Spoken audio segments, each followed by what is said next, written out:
And I mean, I don't think conversation needs to turn to marketing when you're drinking Dirty Shirley's, watching a lady ring a bell on a swing. Certainly not serious. I mean, certainly in no serious way.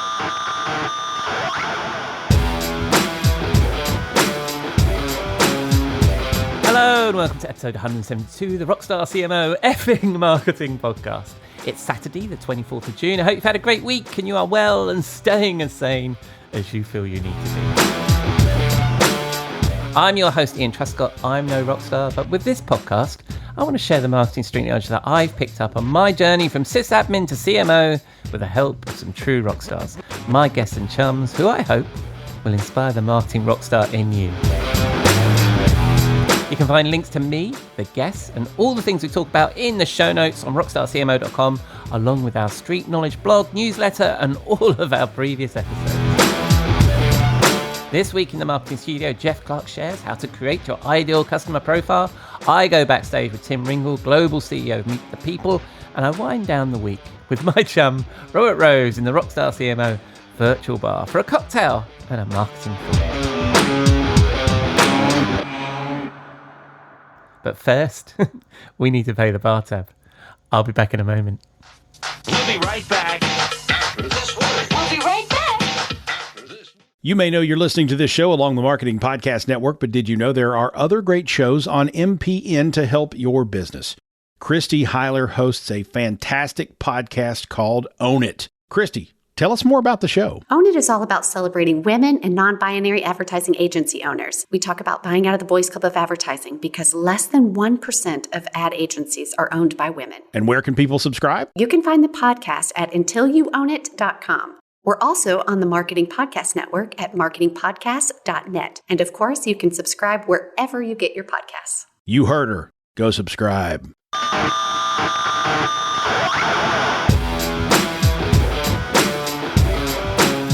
Right, it's time to drop by the Marketing Studio, where I get some free advice from my chum, Jeff Clark, a former Forrester Research Director and our resident Rockstar CMO Strategy Advisor.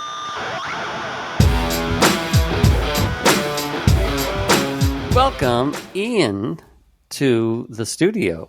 And actually, we're recording on the day after the summer solstice. So welcome on this momentous occasion. Well, yes. I mean, that would be great if it wasn't so dark in your studio. That's right. I have to say that to remind myself that outside it's actually probably sunny. I mean, Dean, of course, it's beautiful here in the UK. How's it in Massachusetts? It is beautiful as well.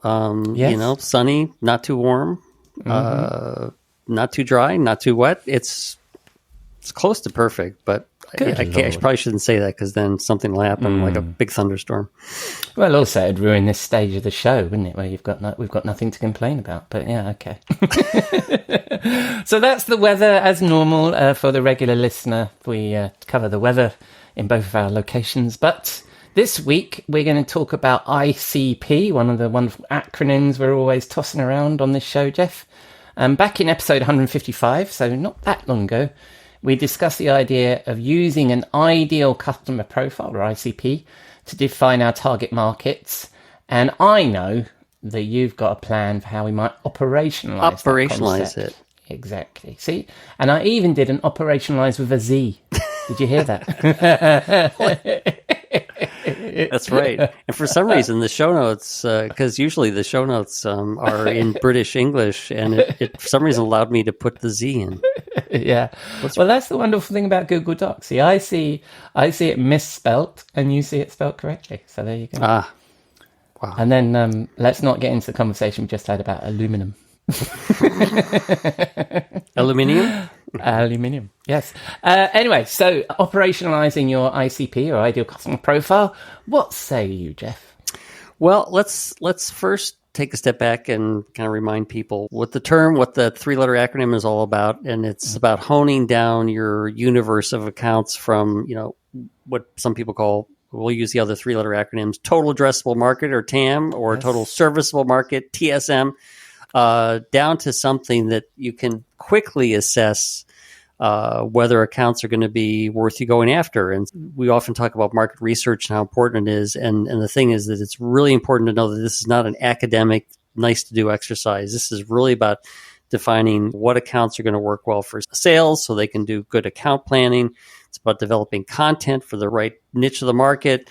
And depending on the company, I mean, you may need to do this for each one of your solutions or solution sets. You may be able to do it for the entire company. But it's an important thing to do. Yeah, and I think as you say, there isn't one, is there, often in your organization? Sometimes that can vary between market, can't it? Because in some markets, you may need to target smaller or larger organizations or people with different size teams, budgets, whatever criteria you're using. Absolutely. Yeah, absolutely. And everybody needs one of these, right? Even if you're a small company, consulting organization, or you're the biggest company, right? We all need to know who we're going after, right?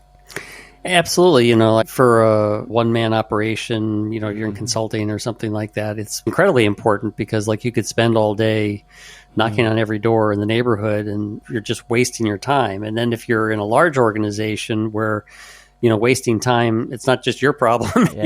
You've got whole departments within the company that you need to make sure you're not wasting time. And it's really about improving success rates, improving profitability at both ends of the spectrum, whether you're a big company or a small company.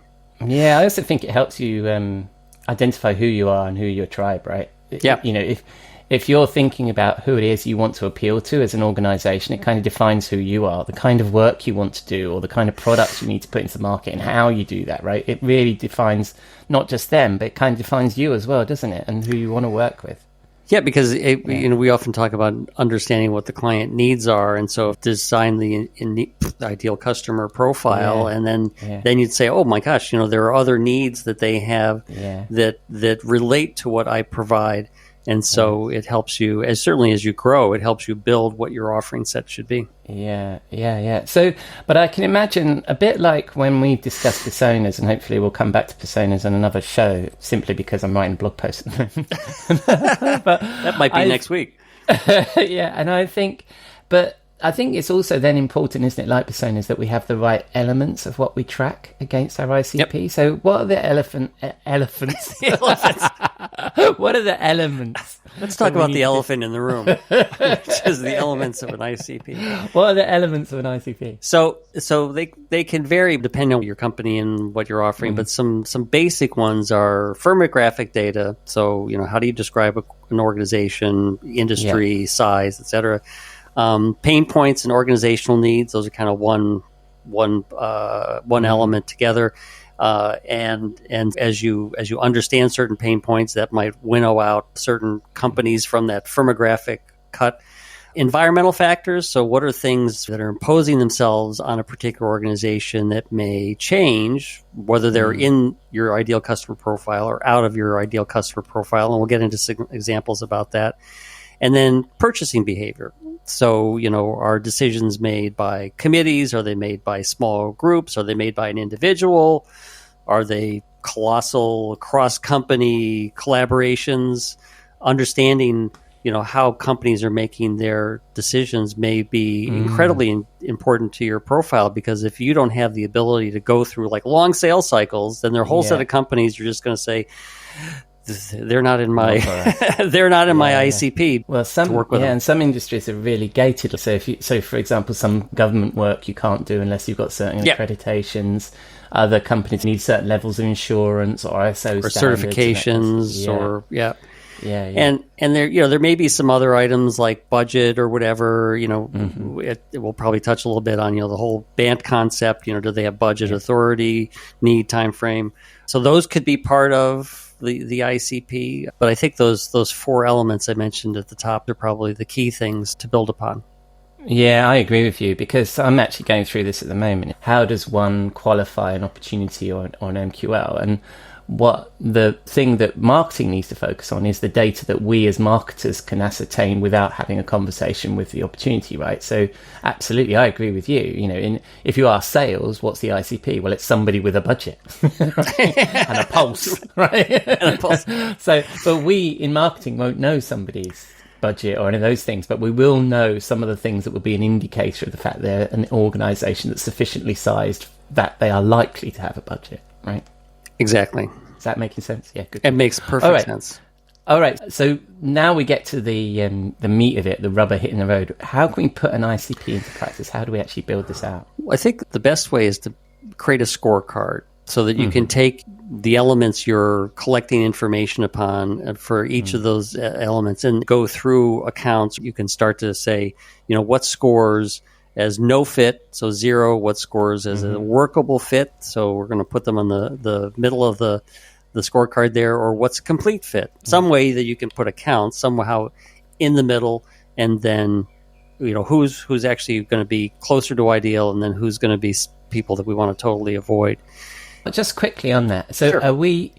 So when you're applying your scorecard, you're applying your scorecard to our target accounts, right? So you're taking your total addressable market, yeah, and you're getting a list of accounts, and then saying, okay, now I need to winnow down from there.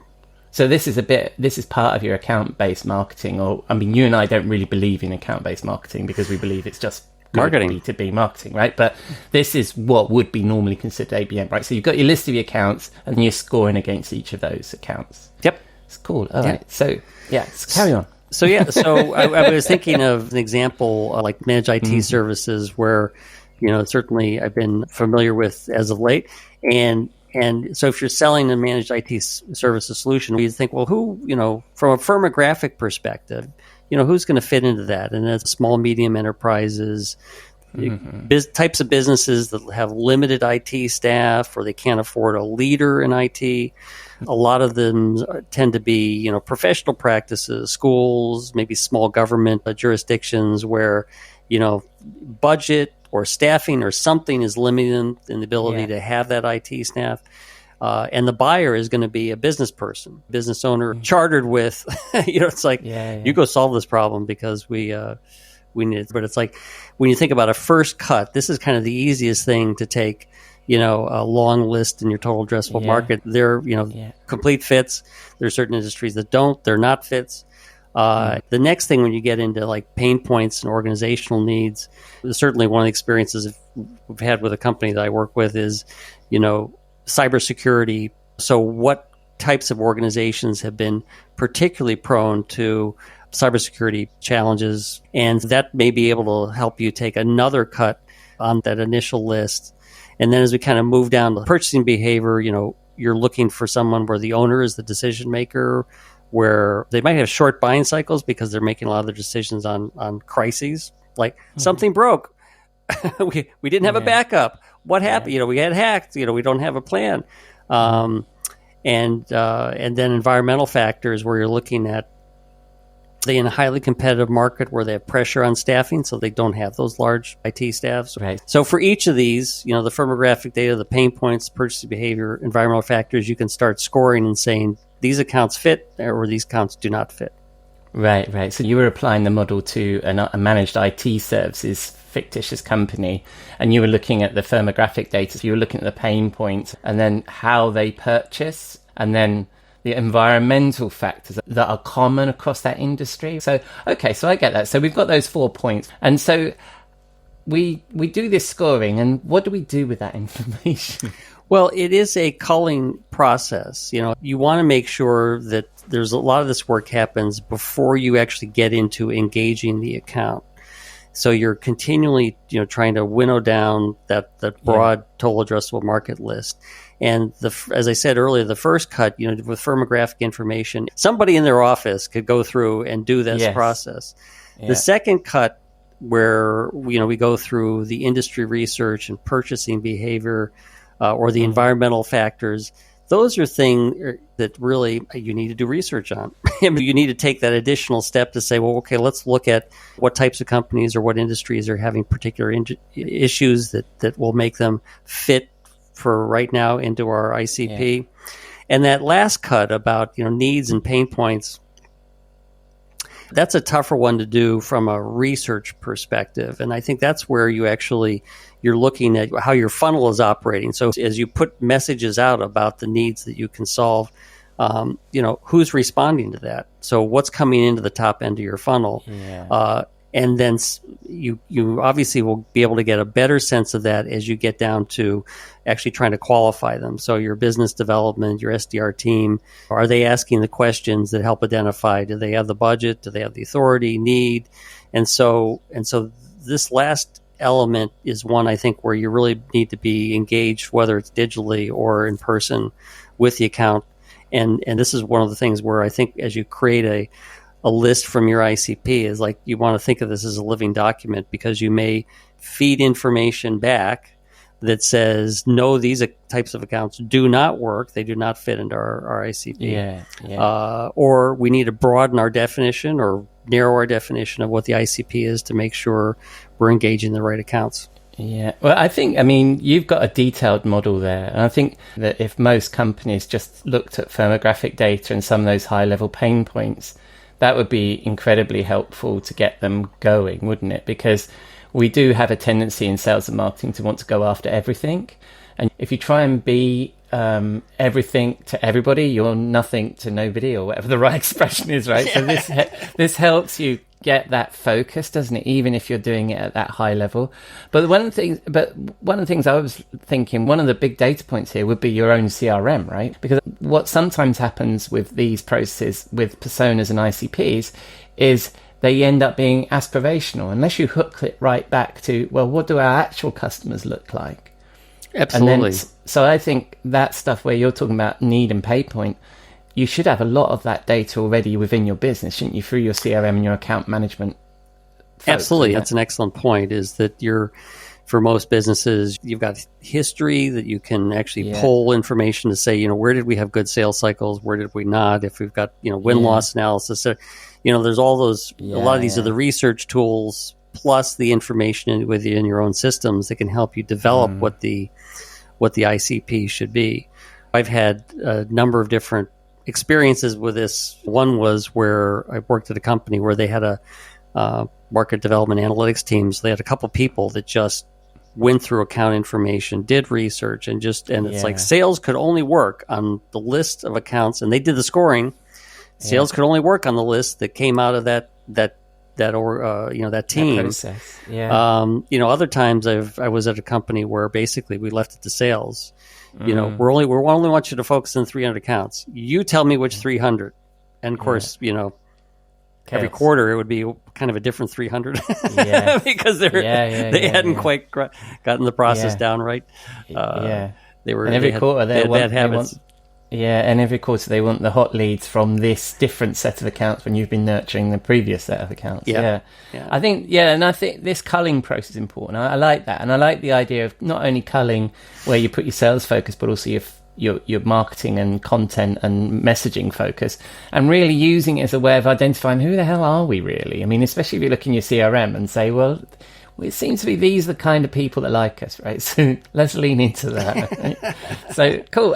You've had a lot of experience with this stuff. We're coming up to time, but how do we know when it's working? What have you seen with this kind of stuff? I think this is where you gotta look at your demand metrics. So where do you have better sales cycles, higher conversion rates? Lower customer acquisition costs, less churn. I mean, this certainly when you look at customers who've churned versus those who haven't, I mean, there's a real indicator. It's like somehow they bought us and they rejected us, like a bad transplant. It's like, get out of here. Yeah. This is, going back to the idea that this is should be thought of as a living process or a living document. You want to keep updating it as you look at the data and see where you're working well and where you're not.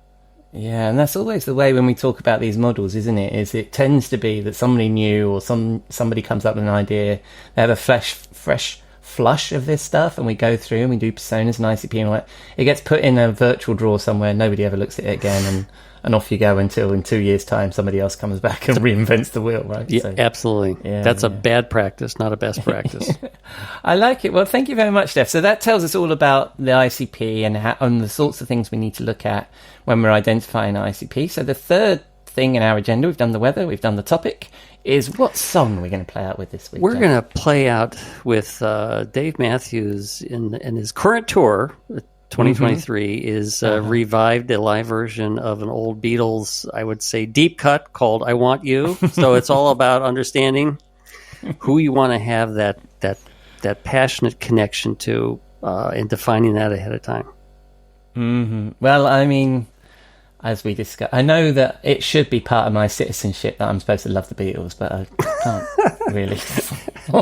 Not a huge fan of the Beatles, but I let you have the choice this week, Jeff. So I will play out with "I Want You" by the Dave Matthews Band, the version that he is currently touring with in 2023, although the song is from 1969, I think, from the Beatles. Probably.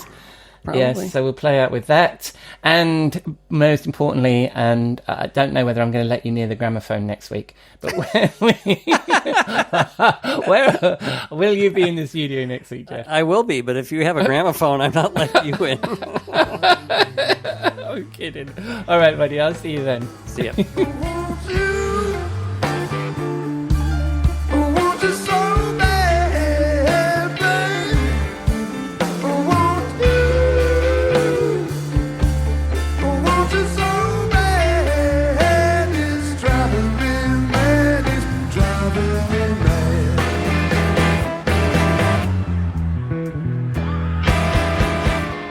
Hey Jeff, that was a little bit of Dave Matthews Band covering the Beatles from his current turn. If you want to pick Jeff's brain on any of the topics we discuss, you can find him on LinkedIn or contact him through our website, rockstarcmo.com.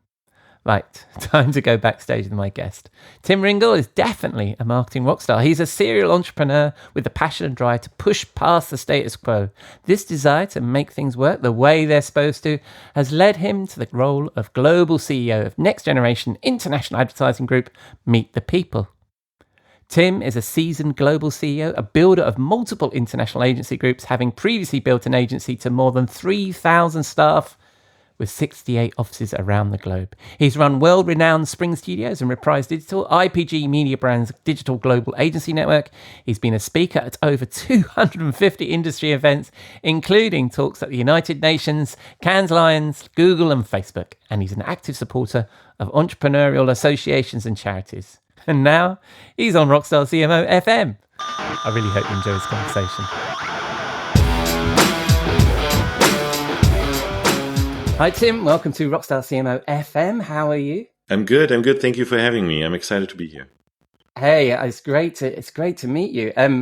Often I have people on the podcast where I'm meeting people for the first time. Sometimes they're old friends, and sometimes, but like you, mate, I'm really excited to meet you because I've done my research, and you've had a great background, a great marketing career. But for the people that haven't had the opportunity to meet you and have a little chat, tell us a little bit about yourself. Oh, wow. Well, I know we have 20 minutes. Well, where do I start? I'm going to skip school and college because I was terrible at it. I'm going to jump right into entrepreneurship. So I was very, very lucky that my parents didn't buy me a Commodore or Amiga when I was 11. They bought me a personal computer, a PC. And none of my friends in school had a PC. So I taught myself coding at 11. Yes. And that developed into a dramatic interest during my teenage years in everything computers. So when I started my first business at the age of 21, just about the legal age, right? So you can make all the mistakes in the world. I built a business that primarily I was most interested in coding cool things on the internet. And at that time in my native Germany, you would pay by the minute. So you had to code fast, huh? No, you didn't have to code fast, but you know what I mean? Like it was a very, very different environment. So we loved coding. My business partner and I basically put our computers together in the basement and we decided, let's start a company that codes stuff on the internet. Very unsuccessful. But but we ended up building websites for whoever wanted to give us a couple of euros at the time. And that developed into an interest in how do I get traffic to websites naturally, because the people we built the websites for, they needed traffic. And we didn't know how to do that. We knew how to build a website. And that then ended, because we were coders at heart, programmers, that ended in us trying to influence search engines to get traffic to websites, right? The basics of search engine optimization at the time. And you know how these things happen. Fast forward a few years, we are all of a sudden one of the most important performance marketing agencies in the German-speaking region. And we end up selling the business after 12 years with 7 offices and 150 people or something like that. So that was really, that was my start of getting into the advertising world, but still being very nerdy and very e-com, very ROI driven, because we try to technologize everything, right? Yeah. And then I had the luck or the fortune to do a reverse takeover of the company that bought my company, and therefore, this guy from rural Germany all of a sudden has the responsibility to run 400 and something people with a headquarter in Paris.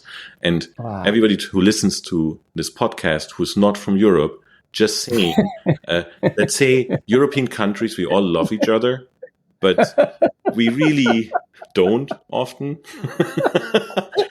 especially in soccer season, So I ended up being the CEO of a French listed company with 470 employees. And one of the reasons why I had to repeat the 10th year in school was French. Right. Yeah. So that kind of was an interesting experience, but we had a ton of fun. We took over that business with a reverse takeover, and we scaled it to around 1,000 people within 4 years, with 25 offices in Europe, Middle East, and Asia. But I always, as an entrepreneur, and a serial entrepreneur, I always had this dream of America. I don't know why, and as you know, the grass is always green on the other side. Everybody has this romantic view on if I can just make it in America. So I decided to uproot my family. Of course, talking to my family about it first. After I sold my equity in that listed company, and said, let's move to New York City. There's more to that story, but we have limited time. Why New York? But because I met my wife here 17 years ago. Yeah. So we moved to New York, and I was like, I'm going to build the next cool agency here. And that's really my mission. And it ended up for me to actually join large corporate, because I realized pretty quickly that, living in New York isn't as cheap as it is living in Europe. And building a business without knowing many people is also not so super easy. So I decided to get hired by Interpublic Group of Companies, IPG. And because I had experience at scale in performance marketing specifically and digital media, they gave me an agency called Reprise. That was an acquisition they did in 2008. I came to New York in end of 16. So they have successfully mismanaged the business by the time, of course, as they do. Not IPG specifically, but most of these acquisitions of large holding companies, they're integrated, lose their DNA, or they're not really like the best they could be. So I inherit 800 people at the time as global CEO of Reprise. And I remember the conversation with IPG leadership. What do you want to do with it? I mean, what do you need? We need a digital front door media agency. Okay, I'm going to do that. No problem, right? So lo and behold, after 3 years, I had a 3-year contract because I knew I wanted to build something. The company was 3,000 people, more than tripled in size and in profits. And I loved it. Great team, amazing, working with all these, what do they have, 80 agency brands? And none of them actually talk to each other. So we were as an entrepreneur, you're like, why are we not talking? You're sitting on tons of clients. Let's talk, right? So it was really a super cool ride.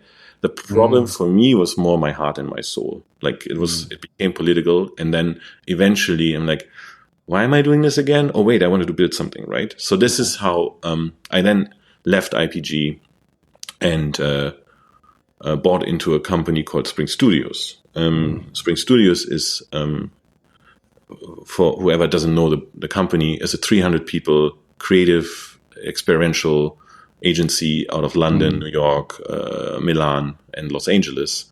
But they're very much in the luxury space, very aspirational brands. So they work for all the luxury brands in the world.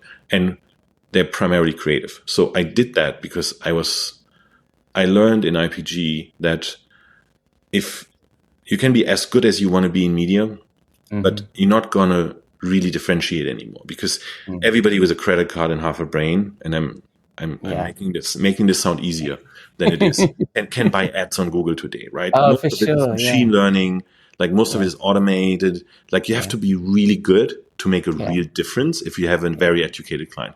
But what I realized is I never really cared about the creative. I really didn't, because it was all about ROI in my entire first 15, 18 years of my career, right? Yeah. So I really wanted to learn to appreciate creative. I'm still working on that. Nevertheless, I bought into this agency because I felt I really need to learn the other side of the industry, right? The other side of Mad Men, basically. And it's really like that. Like if you're a digital marketeer and your hands get slapped and you get your pats on your shoulder because you increase the conversion rate by 0.1, right? The creative industry works totally different for people who don't know this, right? Like, oh, this picture is pretty. Shall we use it on billboard? Yes, let's do it, right? No measurement, you name it, right? So I was like, how is that possible? We get over measured on that end and no measurement on the other end. So I really wanted to learn. And that's the phase where I built this narrative that for the company I'm building right now. So I was at Spring for 2 years. I learned a lot about the luxury industry. I really loved it, but the pandemic was just really tough. And I had this idea of, using the pandemic to raise capital and then build something really big, like get big back to the size I really like. And that was like 1,000 people plus. At that time for Spring, it wasn't the right time to raise the capital for many reasons, shareholder structure, blah, blah. So I decided to raise it myself and then build Meet the People. And that's the company I run today. So this is kind of my operational advertising career, I would say, as CEO and founder. And today we are around 550 people. It's a year and a half old. Well done. We have some beautiful, beautiful companies within our group. I'm trying to build a holding company, anti-holding company structure that operates different on the back of my experience in the last 4 agencies, I would say. Yeah. Wow. Yeah, I was chatting to another guest just earlier, and I said, I'm going to chat to Tim from Meet the People. He said, Meet the People. So you're obviously, the word is getting out, obviously. So excellent. Who's that client? Can you give me the number? I'm going to call him right away. They're actually they're actually a consultant themselves. So I'm afraid I'm not sure whether, but yes. No. but it's the best. You want to be known by the competition. Oh my God, good Lord. I mean, I could ask you. I have a question for just about every phase you just mentioned there. Excellent. Go for it. From the first computer you had and what you were coding in, because that was my experience as well as a kid. All the way through to. I mean, I was at McCann, so I've been in an IPG company as well. And that thing you said about them not talking to each other and those politics. I mean, you were in a very different place in the agency from where I was. But I just couldn't get the vibe. I couldn't get that politics and stuff. It was really tough. So. Let's move, but I'm not going to inquire about everything. I want to ask you about Meet the People. So you just mentioned it's a different kind of holding company. What do you mean by that? What are you shaping? What are you creating? Yeah. So I think the realization in my own businesses, and I even count the listed company in France my own business, because it really felt like my own business. Not only because my business was at the time the main EBITDA driver that I sold to them, but also because the DNA of the business was really entrepreneurial. Yeah. So it felt like, I remember when Thomas, my CEO, even today, I've been working with him for 15 years across multiple these touch points. So when we arrived at the French group, as basically the new guys on the block who just sold their business, they were selling interco invoices for 50 euros to each other across countries, because I helped you on a pitch. Let me, I'm going to have to charge you half an hour. Right. And we're like, this is complete BS. Pardon my French. I'm European. I curse. So I said, this is complete BS. Like, let's get these people together and once they meet each other, they're going to be okay with giving a favor and therefore taking a favor. Right. But if you don't create a human connection with people, they're just a number on a spreadsheet, right? Yeah. So we realized early in that stage that even at scale, you can create a humane environment where people act more entrepreneurial in a give and take manner instead of in an intercompany hierarchy charging model, right? So that's number one. I don't believe in these extremely siloed P&Ls. Yeah. And we already have 5 companies within MTP, within our group, and we're going to add another one, this very timely, hopefully in the next 10, 14 days. Yeah. I'm very excited about that company coming on board. And I don't want to have a culture where they send invoices to each other. I really would like them to have a culture to pick up the phone and say, we have this super exciting pitch. Are you on board or not? Right? So that's how we built the French company to 1,000 people. And I want to replicate that because I saw the opposite in large holding, where like, hey, if I don't know how much I get, I'm not going to lift a finger, right? So, and you have experienced that. Yeah. So that's number one. So the number two is really from a client perspective. We have to be realistic. Like even if we build this company to, let's say, 1,500 people, right? We're never going to be the global AOR across creative, production, and media.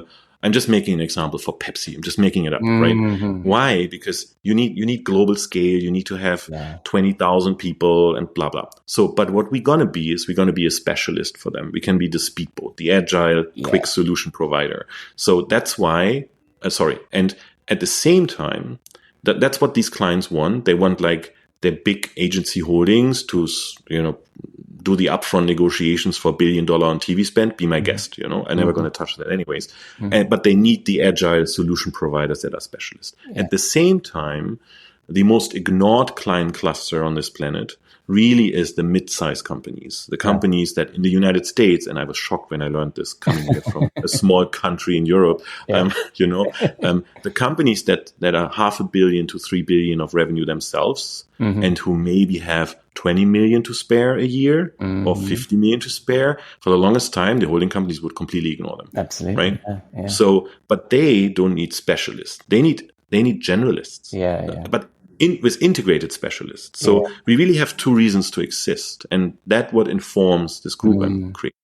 One is the superpower agency. Like you're really excellent at creative. You're really excellent at experiential. You're really excellent at performance marketing. And then the generalist who can draw from this specialist, but can tie together in a holistic strategy where it doesn't matter where the money lands, as long as the money lands and the success is delivered, right? So that's the reason to exist. So, and the last part of the new holding company model, I'm not the only one who's building something like that, right? There's at least 20 of these structures out there right now, in different shapes and forms and tastes and sizes, like S4 being, again, the Sorrel model with now nearly 10,000 people. You have Stagwell with 2 billion revenue. You have Debt Agency, pure digital player with probably $500 million of revenue, right? So there's big groups. Most of them run a unitary brand strategy. I don't like it. Right. And I'm going to come to that. The second piece is none of them put their people in the center. Right. For some odd reason, even though agencies are only people. And one can argue, well, it's also proprietary tech and access to tech. Yeah, all right. But in the end, it all comes down to our people. The biggest cost and the biggest contributor to success is the people in agencies. So why is nobody creating a group that looks after people a little bit better? And I'm not saying we're going to solve the world, but just doing it a little bit better is going to help a lot from my perspective.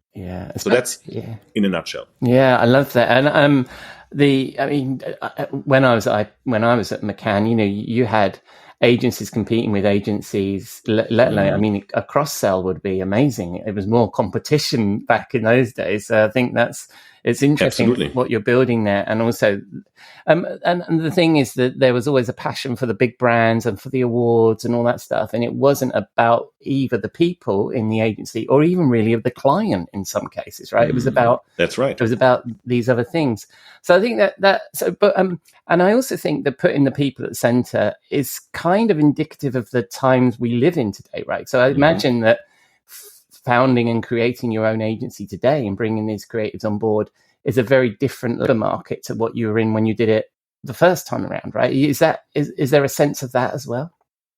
Right, absolutely. The people were always at the center, but we never thought about having to communicate that. You know what I mean? Yeah. Because if you build a business entrepreneurial from the ground up, like I think until we had around 100 plus people, I kind of knew everything about them, their dog's name, their partner's name, right? And that just gets lost at scale. Yeah. And especially coming to the US, and for all the reasons, we can talk about this for hours, why the US work and labor market is so different to Europe. I felt that people even more so felt no loyalty from their employers. And for all the reasons why large corporate love America, it's also the reason why it's so tough for people in the labor market to love the companies back that they work for, right? Because there's just no intrinsic safety net. There is no, 2 weeks notice is actually a terrible thing from a European standpoint, but a great motivator to work really hard because you always fear to lose your job, right? So from a company perspective. So I felt the time in the market where everybody only talks about technology and trends, and we're going to come to this probably in the end of this podcast. Like everything is overhyped for a certain moment in time until it's not. So the fact that all these people in these agencies have to adapt like super quickly, come up with strategies over the weekend because the client sent a note like, how are we going to utilize AI in the future?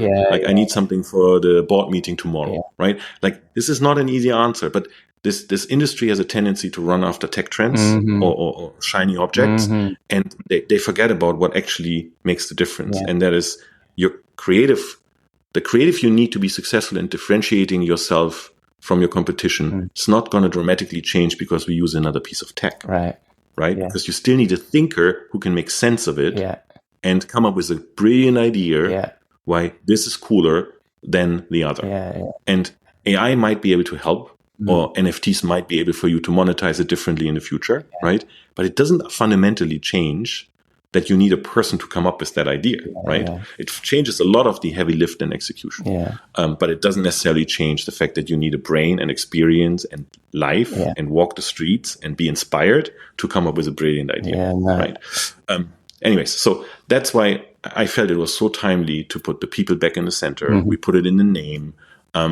Especially when you buy agencies, the biggest fear everyone has, no matter if you are the buyer side or the sell side, is that you F it up. Yes. Because you change the DNA, you change who they are, and on the buy side as well, like the agencies we already have, they're going to fear like, oh no, they're going to be better than us, because you deal with people. So we allow we make very clear that each agency exists in their own right, with their own DNA, their own brand, their own culture, while we're trying to tie it together on the back of client opportunities. And in the back office, of course, because you need to bring that efficiency, but primarily when we propose a strategy to a client, right? Then it's when we tie it together. But as long as you work in isolation on your specific client, like be yourself, be completely yourself, be your own brand, because we can't lose the people who create the work. We don't want to.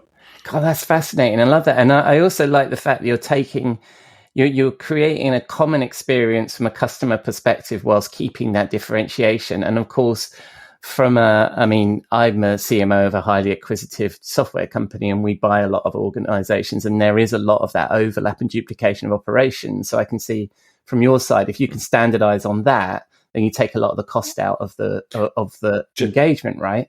And I think that's that makes you competitive with in the just as an example. You know how smaller agencies are. Like you have 30, 40, 50, 60 to 100 people. You professionalize the infrastructure. Like there's usually no hierarchy, no department / seniority hierarchy that's really established before an agency hits 70 people. Once they hit 70 people, all of a sudden the founder, whatever, they realize, crap, I actually have to give responsibility down because I can't handle it all. Right? So, and what usually happens when they're smaller and even on that threshold is that the infrastructure is really bad. Like finance is bad, invoices are sent late, recruiting sucks. It's usually out of the network. Like, oh yeah, I'm going to call someone I know, right? So it's because there is no time for these things. And our belief is, especially these companies, if they get the infrastructure that they don't have to worry about who orders toilet paper, who makes sure the coffee machine is running, and who recruits the next junior, right? They're going to accelerate quite a bit. So you have two effects. You have the efficiency gain by standardizing finance, HR, like the things that don't hurt. Right? The DNA of the agency, but you can focus more of the senior resources and time really on building the company instead of worrying about like, who's gonna open the office tomorrow. No, I think that's brilliant. And having, like I say, I was at McCann London, and we were or MRM London, and we were, a small company within IPG and everything, that you didn't get any of that. So I think that's fascinating. And I've just realized the time. This is, I knew it was going to be excellent talking to you, mate. So I'm going to get to our final question. We have a regular feature, the Rockstar CMO Swimming Pool, our portal to marketing hell, where we throw all the bullshit, snake oil, and overhyped trends that plague this industry we love. What would you chuck in? Yeah, well, that changes every 6 months. The stuff I would like to flush down the toilet. But as I kind of alluded to, the main problem I see in our industry is this extreme hype of a specific technology or application of technology that then occupies 90% of the conversation. Because this year it's absolutely AI. And yes, everybody asks me, and I say the same thing. It's fundamentally going to change how agencies and clients going to work. Yes. Nobody has an answer how exactly, and it's going to change it. But why don't we take a chill pill? We observe how things develop. We apply what makes sense instead of trying to create 100-page deck for each client or each agency individually to figure out what the future could look like in 10 years. Because if I ask you last year, what's going to be this year, you would have said, well, probably blockchain and NFTs, right? Yeah. And the year before, probably something around, I don't know, automation of creative, right? Like, that's what I think hate the most, because after 26 years in the industry, the fundamentals haven't changed. No, absolutely. There's a different application of the fundamentals, and different things are important. But you know what? Tide is still running Super Bowl ads. Yeah, that's true. So I like to chuck that sometimes, but I understand that it's primarily driven by the fragmentation in the industry. Like in North America, in the US alone, we have 14,000 independent agencies. Wow. And each of them are kind of trying to get into business with like definitely the Fortune 500, right? All of them would wish for that client. So everybody is throwing new ideas and the latest application of innovation at these poor decision makers who have nothing else to do than deal with politics all day internally, right? So we are creator of our own kind of problems here. And I just don't like that it absorbs so much time of people who could either spend that time developing way smarter ideas for their clients or strategies, or don't work and actually spend time with things that matter besides their job at home and whatnot, right? So that's what pisses me off sometimes. But at the same time, it's also what keeps us engaged in this industry, right? And that's what makes this industry so interesting to young talent, because there's always something new every day. Yeah, it's true. And I think some of that early hype trend stuff is like, it's like we drive this fear of missing out, don't we? It's this crazy. We are the experts of FOMO. Yeah. I love it. I genuinely, if we both had the time, I would talk to you for hours. I love this. But when people spin the dial on the interwebs, where are they going to find you, Tim? Oh yeah, the best way to connect with me, and please do, no matter if talent, clients, we love clients, by the way, right? Brands, brand marketeers, as well as agencies who want to talk about the new model and what's out there. And I do give a lot of free advice, even if we don't end up like, dancing around each other and wanting to acquire the company eventually. You can reach me best on LinkedIn. Sadly, so my Twitter account got hacked, so don't follow me on Twitter. I can't get it back somehow. Twitter is a bit in disarray when it comes to these things. So the best way is email me to tim@meetthepeople.com or find me on LinkedIn and just add me there, Tim Ringel. And, I usually try to respond to direct messages. I'll include all of your links in the show notes, and it's an absolute pleasure meeting you and learning a little bit about Meet the People. I would love for you to come back on the podcast, because as you know, I had 3 or 4 more questions in there. It'd be great to speak to you again, Tim. Thank you very much for your time, and I look forward to speaking to you soon. Thank you so much, Ian. Really enjoyed it. Thank you. Okay, bye-bye. Thank you, Tim. Very much enjoyed chatting with Tim, and I look forward to having him back. And if you liked what you heard, please say hello to him. All his links will be in the show notes.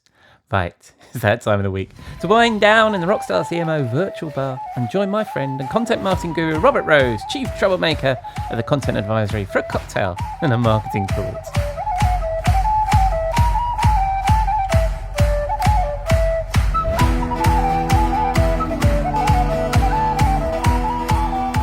Good evening, Robert. What are you drinking? Oh, hello, my friend. Whoa, holy smokes. What?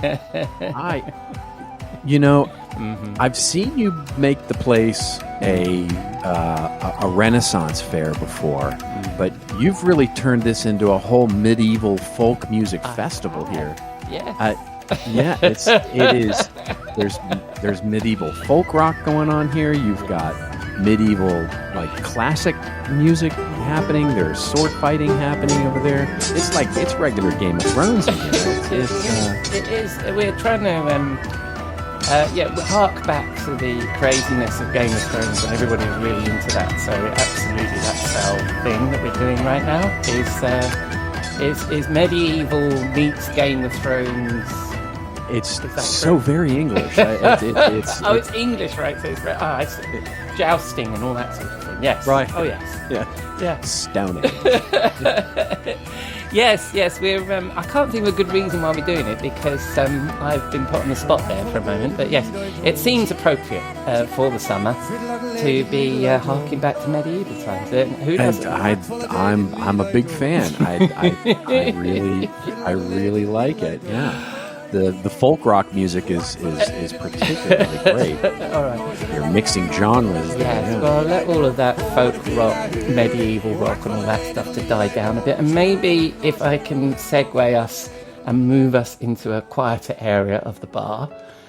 Yes, then, we'll have our drink. We'll have our drink in this nice quiet So when I was a kid, so when my mother and father would take me out to dinner, but to take both kids. I have a sister as well, so we would take both kids out to dinner every Saturday night, which has, by the way, become a bit of a tradition even in my house these days. When we go out to dinner on Saturday nights, but every Saturday we would typically go out to dinner unless the parents were having a date or something like that, and they would always have, of course, their cocktail at the dinner. And my dad would have a martini, my mother would have an old fashioned, and we kids would get Shirley Temples because they were fancy cocktails for kids, right? Because basically you have, whether it's ginger ale or something of that, and then of course grenadine to make it sweet. And then the big maraschino cherry or a couple of maraschino cherries, to make it more cocktail-like.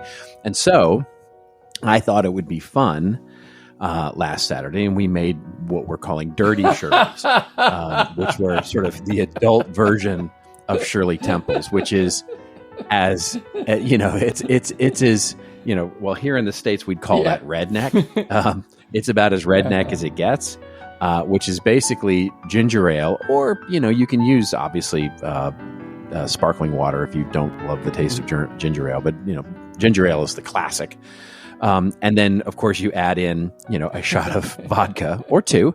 And then you add in there the maraschino cherry and the grenadine. And this is the one time that I will absolutely go back to my childhood and because grenadine is high in sugar, but go back there and get some good grenadine, and there we go. And so now you have what you call a dirty Shirley or a dirty Shirley Temple or whatever you want to call it. I'm worried we're going to be ruining everybody's childhoods or something or other by talking about dirty Shirleys. It sounds. Yes, it sounds very lewd. But anyway, I shall attempt to make a dirty Shirley using only the ingredients on my desktop bar. I'm going to start off with some ice. Is that appropriate for a dirty Shirley? Do you think? Oh, sure. Yeah, you can do this any way you want to do it. I mean, this is as casual as casual gets. But when you say that, that means I'll have to put You could put this, typically you'd put this into a highball glass, right? So this is not like in your fancy cocktail glass. This is like just a big old highball glass full of ice, and pour some stuff in. Yeah, well, I'm pouring some stuff in, my friend, and I'm going to start off with the most English of vodkas, some nice Hendrick's gin, and then you said ginger ale and a grenadine, and we both know the most English of gingers is, of course, the cucumber, so I shall slide in some cucumber tonic water from the very lovely people at Fever Tree, who don't sponsor the show, and neither does Hendrick's, but if anybody's listening, please let me know. And I shall give that a go. Oh, that's refreshing, Robert. I love that. I could drink one of these every week. And what are we calling this? We would call that a dirty Shirley. Yeah. That's definitely dirty, the amount of gin I've just put in that. Oh, okay, so when we're drinking these slightly red, dirty drinks. Where are we going to be for these? Well, I thought we'd also go back. I mean, since we're celebrating childhood, I thought we'd go back to, so my parents, when they would take us out on a Saturday night, one of our regular stops was a place called the Old Spaghetti Warehouse, which was in Dallas.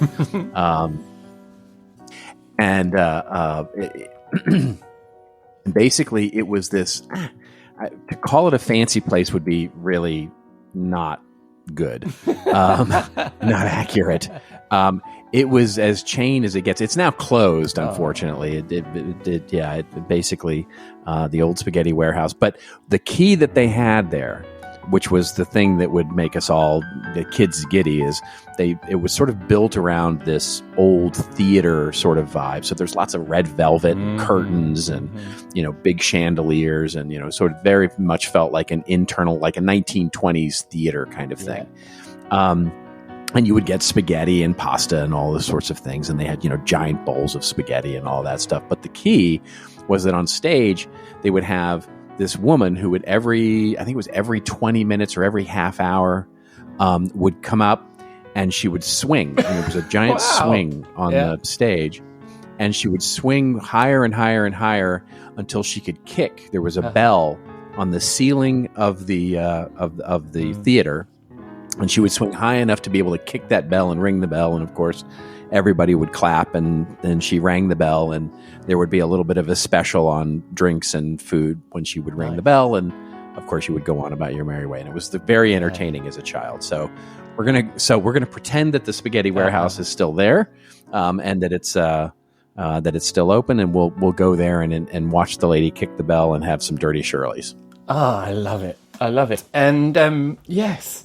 And I mean, I don't think conversation needs to turn to marketing when you're drinking dirty Shirleys, watching a lady ring a bell on a swing. Certainly not serious. I mean, certainly in no serious way. But imagine we were tired of that particular thing, and we did start to chat about marketing. What would we be talking about this week? Well, this week I think we're going to talk a little bit about B2B marketing, and one of the things that I have noticed around B2B marketing is how difficult it is, and there are varying reasons for this, but how difficult it is to sort of make this jump from very manual content display processes to sort of the de rigueur sort of things that everybody's recommending these days, so personalization and targeted content and intent data and, all those things that require levels of technology and dynamic presentation and coordination between digital and content and sales enablement and all the things that there's this disconnect, right? Because so many companies are still dealing with very static websites, very static elements of the way that they present content to people that are consuming that content, still working in the concept of, PDF files that are downloadable after you put in your name and information and not targeting content. Yeah. And the jump is a big one, right? It's almost an exponential leap. When you talk to the marketing teams, they're like, yeah, we'd like to do that, but there's this huge jump that we're going to have to make. We're going to have to acquire this big new technology, which is going to take months and months to implement, and it's going to change all of our processes. And basically, it just never happens in any meaningful way. They experiment here and there, or they try this, or they do a dynamic content hub, and it never sort of takes off across the business. And so one of the things that we've been talking a lot with these clients about is that there is a way to do this in an interim kind of way, to start to understand better how to deliver, because the problem, of course, that we're trying to solve with all that wonderful dynamic and, personalization and targeted content is, and dynamism on the website is, of course, getting the right intent data, right? Getting, you hear them complain about it all the time, right? The salespeople will say, your MQLs don't match our customer profile. There's no purchase intent in any of these leads, or we're getting leads that you guys send us, but they're all tire kickers, right? We don't have any good leads, right? Or on the marketing side, we'll hear like, they don't follow up with any, we deliver all these leads to sales, but they don't follow up. They're only cherry picking the best ones and don't communicate with the others. And so it's this weird, we're still in this weird sort of handoff stage where there is required, because the technology is not there, some sort of binary handoff where marketing stops communicating with someone and sales starts communicating with someone. Yes.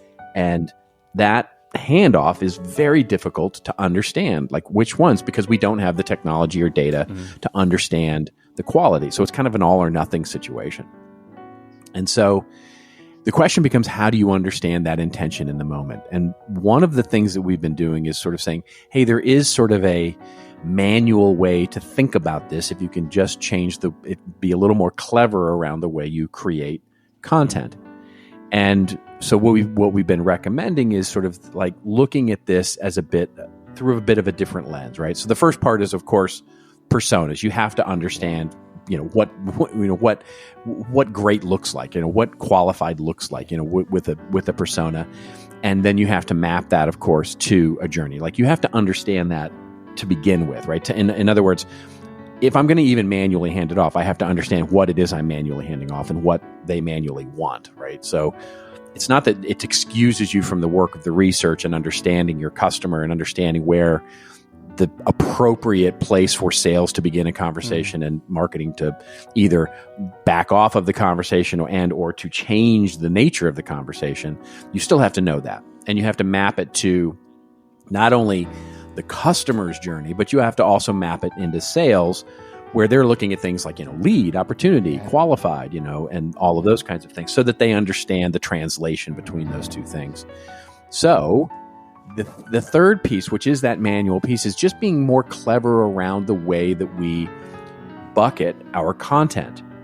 And I think we've even talked about this on this show before, where we look at this 3-tiered method of sort of manually bucketing our content, in addition to all of the ways that you might otherwise bucket it, right? By persona, by stage of the buyer's journey, et cetera. But this really gets into tagging it and or looking at it through 3 lenses, which is one we call inspiration, which is basically, you can think of this as the very beginning of the customer's journey for change, which means all this piece of content is meant to do is inspire change, right? It might be industry research, or it might be something that's visionary, or it might be something, the view of the future based on what our subject matter experts think. And the key is that it's only about convincing someone that they might want to explore change in more depth. That gets us to the second lens, which is this idea we call implication, which is basically all the content that's there to help audiences understand after they've made the decision, okay, I want to explore this change more deeply, what does that change entail? In other words, what are the implications of making that decision? And that might be content about how to acquire a particular kind of product, or who is acquiring this kind of product, or a comparison of solutions in this particular industry, or it might be a client story, or something like that. And then lastly, there's this initiation, which initiation lens is basically content that is all about that details of how to, right? Detail for how to implement this change. What do you need to do? The 10-step checklist. This is what you need to do if you're going to actually implement this actual change. And here's the way you do it, regardless of whether we're the ones you do it with or not. So just taking those 3 buckets and then understanding and making a conscious decision that if someone downloads an inspiration piece, that's not a lead at that point. In fact, it's probably the worst time to actually follow up with an email or have a salesperson follow up, because they don't even know if they want to change yet. And so what you're doing is you're indicating intent by the idea that they're downloading an inspiration piece. Or if they're downloading an initiate piece, like the 10 steps to get to XYZ, that's definitely something where you want to hand that off to a salesperson. And so how do you get there? Well, we can start using and leveraging our same content. So as an example, you might have one white paper, one ebook, whatever it is, right? And basically it's about a visionary thing. And this is going to be over the top just so that I make the point. But basically the title might be, the future of our industry, a vision that benefits all of us, and the abstract would pay off, this is a paper that inspires us to look at the future of our industry in a way that benefits all of us, right? That's clearly an inspiration thing. Now you take that same white paper and you shorten it up and you add in a case study and you add in, some more, sort of implications of this change. Same white paper. Now take that same white paper and just retitle it, right? Now that title is How So-and-so Made the Decision to Change and the Implications of All the Change that They Made, right? That's clearly an implications piece. Take that same white paper and add in the 10 steps for how to actually make it happen. And now all of a sudden you've got the 10 steps that you need to know to actually make this thing happen, right? And that becomes an initiation. And so you're using the same content, but being better about cleverly titling it so that you understand and creating abstracts for it and leveraging and editing multiple pieces that serve the same, different purposes. Now all of a sudden you've got the ability, just by looking at the one-off downloads, to say, this person is basically only interested in inspiration at this point. So we're not going to forward them. We might send them a follow-up to attend a webinar about implications, or we might send them this. We can start manually doing those things. And it's not perfect. Obviously, it is an interim step, because technology will help us be more scalable and efficient and accurate with this over time. But it's a way that we can start understanding better the intent data from all of the people that we're looking at, rather than sort of throwing everybody in as sort of an MQL and away we go. Yeah, no, I love this. And I love this model. I love this fact is 3 I's, really easy to remember and understand. But I also, what I'm seeing is a fairly simplistic model around MQLs when it comes to people sharing their data. And that is like high intent or low intent, right? And this adds a nice additional nuance to that, because if you're in that inspiration, if you're downloading inspiration content or implication content, you're in that explorer kind of journey, right? Right. And you can support that with more content. Whereas if you're just binary looking at intent or not intent, you're only following up with the intent. And they're probably people that requested a demo. That's a great point. That's a great point. Yeah. So I think that's excellent. That's fantastic. I love it. And as you were talking, I was thinking we could probably do another few of these Dirty Shirleys, and I could make a series out of this, because I think this is, when you opened with that question, how the difficulty is to make the jump from manual content and the me too of B2B right now. And I'm in B2B, and I completely recognize what you're saying, and move that to this personalization dynamic and why it's hard. I think this idea that we've talked about before, which is you lay out your sort of buffet of content and you let people choose their own adventure. If you don't know what's the main course from the starter, from the dessert, right? Then how are you going to do that? How are you going to lay out that buffet? So this is perfect. Thank you very much. Yes. And where would people find a buffet of content, do you think, Robert? Well, it's at the moment, you're catching me in a moment where I hate my website. So I shouldn't have raised so it. the buffet is a little bit like that awful Chinese food buffet that you sort of go to and hate eat. You know what I'm talking about, right? You end up going to it, and the food is not great, but it's easy and it's close by your house. So you sort of go there and just sort of sit there and chew your food unsuccessfully. So that's my website right now. Thank you very much. How about that for an endorsement? It's contentadvisory.net, where you can find and connect with us. I like your website isn't as bad as you make out for a start. And the other thing is the food is excellent. Yeah, well, the food is pretty good. If you want to complain about that, if you can find it, right? If you can find what you're looking for, which is what annoys me so much, is that, if you can find it, the desserts are next to the entrees, and the entrees are next to the appetizers, and it's all... Anyway, I would persist if I was somebody coming to your little content restaurant. But if people are going to spin the dial on the interwebs and they want to contact you, where they're going to find you, Robert? Well, they're going to find me on LinkedIn primarily, and I would love to connect with each and every one of you. And also, if you want to join our little Experience Advisors community, we have a little community going on there. It's quiet but small, and as we like to say, and it's experienceadvisors.io, where you can actually get a little more information on that. It's fun. And I will include a link to that in the show notes. And most important for me, my friend, will you be in the bar next week? Yeah, I'm hoping for some more medieval rock. Yeah, I look forward to it. you, Robert. Love those 3 I's: inspiration, implication, and initiation. And of course, regular listeners, you know I have no idea what my file was being converted into this week. So that's a wrap on episode 172 of the Rockstar CMO effing marketing podcast. Thanks to Jeff, Tim, and Robert for sharing their experience. And you can find all their links in the show notes, along with our blog, newsletter, and all of our previous episodes on rockstarcmo.com. And thank you for dropping a dime into your podcasting jukebox, selecting our track and jiving along with us. Please let us know what you think via the socials. Drop us a rating or review in your podcast app, or just keep listening. I'm glad you're here. Next week, Jeff is back in the studio. My chum, Kathy McKnight, returns for a chat about marketing technology. And Robert will be back in the Rockstar CMO virtual bar. Until then, have a great week. And I hope you can join us here next week on Rockstar CMO FM.